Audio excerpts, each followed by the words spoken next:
Well, we're going to wrap all this up into the idea of your customer effort score, which sort of Oh, yeah. embraces the idea of the customer effort. So just tell us a little bit about that score, maybe how it relates to other metrics that are out there. Yeah, sure. We've gone through a couple of iterations, Adam, on the customer effort score. Some people might remember the article we wrote in 2010, which kind of kicked a lot of this research off, or sort of our first public unveiling of this in a Harvard Business Review, an article called "Stop Trying to Delight Your Customers." And in that article, we released our first version of the customer effort score, and we've since we've been collecting a lot of data around the world. We had some problems with the original question that it's hard to translate into multiple languages.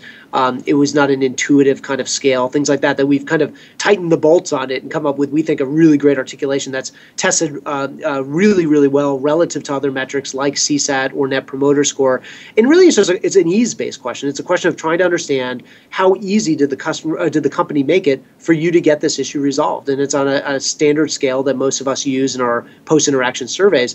And we like it for a few reasons. We like it because it's a great way to start identifying where is effort coming from in the customer experience. Now, one of the things we'd be really careful of saying or suggesting is that it's a silver bullet, because it's not. And there is no such thing in customer experience. And any of your listeners or followers would, I'm sure, know that. They would say the same thing about CSAT or NPS or any other customer experience metric. So again, customer effort score, not a silver bullet. If you're going to really get this right, this mission of making the service interaction easy, you got to ask lots of questions. You got to collect lots of data. But this is a great starting point because it allows you to pinpoint what's the level of effort by channel, by product line, by different issue type, by different customer type in different geographies. And then as we collect more data, we can start to get into, and where are those sources of effort cropping up? And how do we actually eliminate them? So we can create kind of triage. What are the things we're doing in the customer interaction that are causing the most effort for our customers? And how do we get rid of those?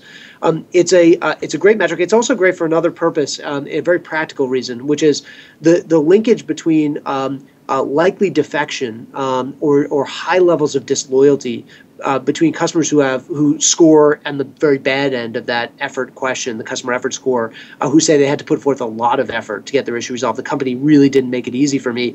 The disloyalty behaviors of those folks are significant. So very unlikely to repurchase, very unlikely to spend more with you, and very, very likely to spread negative word of mouth to anybody and everybody who will listen. So we call it a little bit of a defection divining rod. So if you're asking this customer effort score at the end of your interactions with customers, if for no other reason, do it just because it'll give you a sense of who are the people who are likely to get off the phone and then drop you. And you're going to end up on that list that we talked about at the beginning of this call, the list of the companies that customers stop doing business with because of the horrible service they provide. If you could find that out right away and then engage the customer to find out, hey, what could we have done better? Let me try to make this right for you.